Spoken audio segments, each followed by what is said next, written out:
नमस्कार, स्वागत है आपका सी न्यूज भारत में। मैं हूं आपके साथ ज्योति श्रीवास्तव। खबर बनासकांठा से है, जहां राज्य सरकार वर्तमान में गुजरात में अहमदाबाद, मेहसाना और बनासकांठा जिले को विभाजित करके 3 नए जिले बनाने की सोच रही है। यदि बनासकांठा जिले को विभाजित किया जाता है तो भाबर पहला दावेदार है, क्योंकि भाबर को नगर पालिका का दर्जा प्राप्त है और ये 35 से 40 हजार की आबादी वाला एक विकसित शहर है।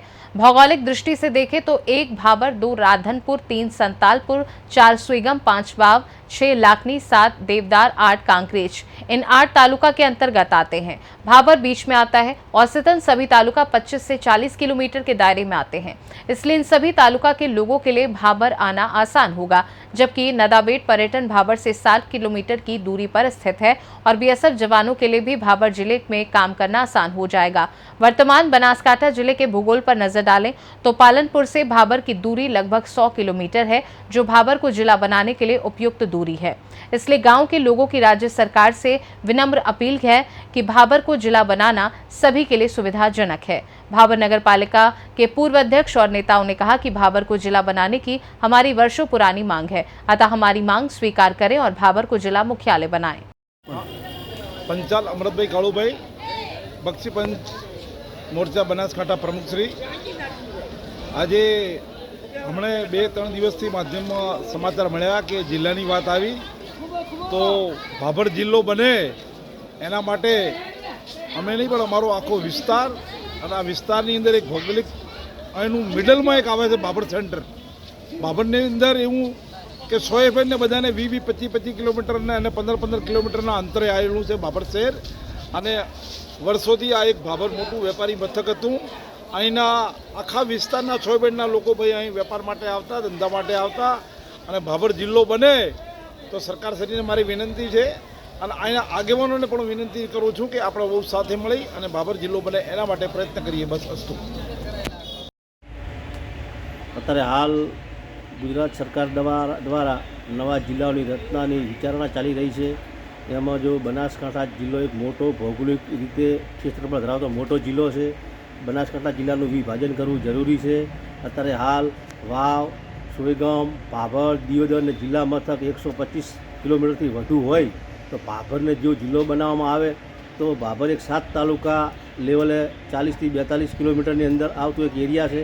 ભાભર નગરપાલિકા વિસ્તાર ધરાવતું મોટું સિટી છે, રેલવે વિસ્તાર ધરાવતું મોટું સિટી છે અને બનાસકાંઠા જિલ્લાનું વેપાર ક્ષેત્રે પણ મોટું સિટી ધરાવતું એક મોટું મથક છે. તો ભાભરને જો જિલ્લો બનાવવામાં આવે તો જે સરહદ વિસ્તાર છે એને મોટો લાભ થઈ શકે છે, નાણાં બચી શકે છે, સમય બચી શકે છે અને આમ જનતાને ખૂબ લાભ થઈ શકે છે. જય વંદે માતરમ. હાલ ગુજરાત સરકાર દ્વારા અલગ અલગ જિલ્લાઓ કરવાનું વિચારણા થઈ રહી છે. એમાં ભાભરનગરને સ્થાન આપવામાં આવે તો ભાભરનગર એક વેપારી મથક છે, એક ધાર્મિક નગર છે અને આજુબાજુ 15-20 કિલોમીટરના બધા ગામો નજીકના અહીં 100-150-200 ગામ અહીં ખરીદી કરવા આવે છે અને વેપારી મથક છે.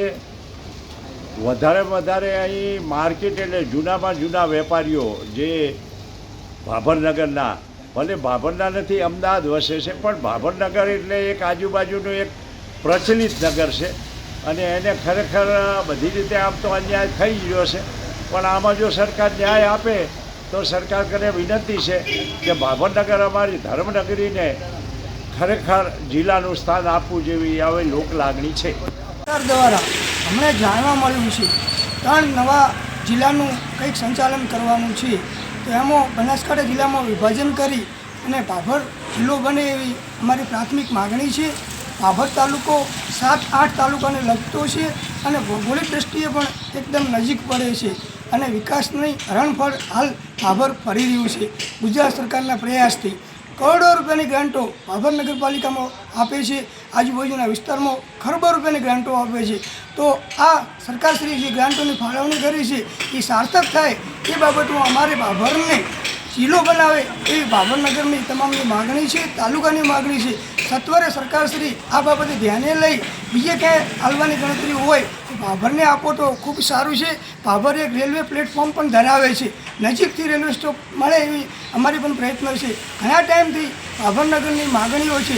આજે સરકાર દ્વારા ખૂબ સારી ટ્રેનો લાંબા અંતરની મળી છે, પણ જો જિલ્લો ના બને તો અમારા માટે કંઈ નથી, અને જિલ્લો બની જાય તો સોનામાં સુગંધ ભળે. અને માનનીય મુખ્યમંત્રી ભૂપેન્દ્રભાઈ પટેલ દ્વારા એક આયોજનનું અમને જાણવા મળ્યું છે કે લગભગ ટૂંક સમયમાં 3 નવા જિલ્લા થઈ શકે છે. અમદાવાદ જિલ્લામાં પણ વિભાજન થાય એમ છે, પાટણ જિલ્લામાં વિભાજન થાય એમ છે, કચ્છ જિલ્લામાં વિભાજન થાય એમ છે, અને બનાસકાંઠા જિલ્લામાં વિભાજન થાય એમ છે.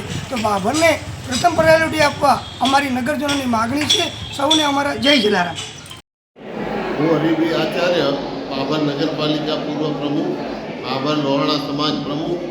આથી ભાભર આજુબાજુના વિકાસ માટે મારી એવી રજૂઆત છે કે ભાભર તાલુકો બનવા માટે અગાઉ પણ અમારી રજૂઆતો હતી, અને ઓગળ અને ભાભર વચ્ચેની જગ્યામાં સરકારની પણ આની પસંદગી હતી કે ભાભર અને દિયોદર વચ્ચેની જમીનમાં જિલ્લો બને તો લગભગ 7 તાલુકાને ફક્ત 30 કિલોમીટરના અંતરમાં સુખ સુવિધાઓ બધાને મળી ગઈ.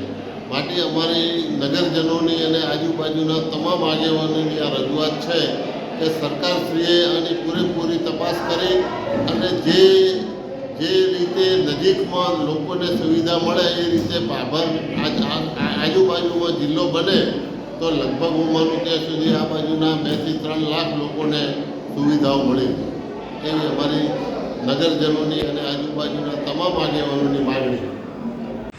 ગુજરાત સરકારની અંદર મુખ્યમંત્રી અને અધ્યક્ષ સાહેબ અને આખું એમની બોડી એવી અત્યારે પેપરમાં અને મીડિયામાં અત્યારે વાયરસ થયું હોય કે ભાઈ જિલ્લો બનવાનો છે. જિલ્લો બને એ અભિનંદન પાત્ર છે. અત્યારે અમુક નોમ ચાલે છે, પણ મારી એક અધ્યક્ષ સાહેબને વિનંતી છે કે આખા બનાસકાંઠાની ગુજરાતની અંદર એ પોતેની અધ્યક્ષ સાહેબની ચાહના છે, લોકલાડીલા અધ્યક્ષ છે. મારે એક નમ્ર અપીલ કરવી છે કોંગ્રેસ તરફથી કે તમારા શાસનકાળમાં પ્રાંત ઓફિસ સોયગામ લઈ ગયા એ અભિનંદન પાત્ર છે. પછી ભાભરની અંદર તમે એક 10 કરોડનું દવાખાનાનું ખાતમુહૂર્ત કર્યું. એ ખાતમુહૂર્તમાં પછી એની પાસે તમે 10 કરોડ રૂપિયાનું થરાદમાં હોસ્પિટલ બનાવી. એ વસ્તીના સગવડવાળી વાત છે, એ અભિનંદન પાત્ર છે અધ્યક્ષ સાહેબ. એના પછી દિયોદરની અંદર 500 કરોડ રૂપિયાની ડેરી બની છે, એ પણ તમે અભિનંદન પાત્ર છે. બીજા નંબરમાં કે તમે આજની તારીખમાં મુખ્યમંત્રી ડીસાની અંદર આવે છે 533 કરોડ રૂપિયાનું પ્લાન્ટ બનાવ્યું છે. એ પબ્લિક માટે અને બનાસકાંઠા માટે અભિનંદન તમે પાત્ર છો. બીજા કે મારે તમને નમ્ર એક અપીલ કરવી છે. ભાભર શહેર કોંગ્રેસ તરફથી શહેર પ્રમુખ છું કોંગ્રેસમાં, અને મારે એક અપીલ કરવી છે. તમારા વિકાસનો હું અભિનંદન પાઠવું છું. અને આપણે સોયગામ સરહદ વિસ્તાર આવે છે, અને ભાભરની અંદર બનાસકાંઠા જે જિલ્લો છે પાલનપુર એ અત્યારે ભાભરને 100 કિલોમીટર દૂર પડે છે. એટલે અધ્યક્ષ સાહેબને મારી નમ્ર અપીલ છે કે તમે અમને નગરજનો વતી ભાભર વિસ્તાર વતી હું તમને અપીલ કરું છું કે તમે અમને ભાભર જિલ્લો આલો તો તમને અમે સન્માન કરશો, અભિનંદન પાત્ર છે. અને એવી મારી ભાભર શહેર કોંગ્રેસ તરફથી અભિનંદન તમને પાઠવીશ.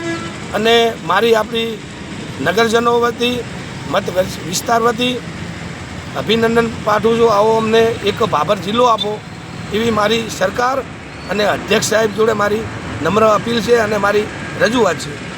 बनासकांठा से सी न्यूज संवाददाता सुनील भाई गोकलानी की रिपोर्ट। फिलहाल इस खास रिपोर्ट में बस इतना ही। वक्त एक छोटे से ब्रेक का। ब्रेक के उस पार हम आपको और भी तमाम बड़ी खबरों से करवाएंगे रूबरू।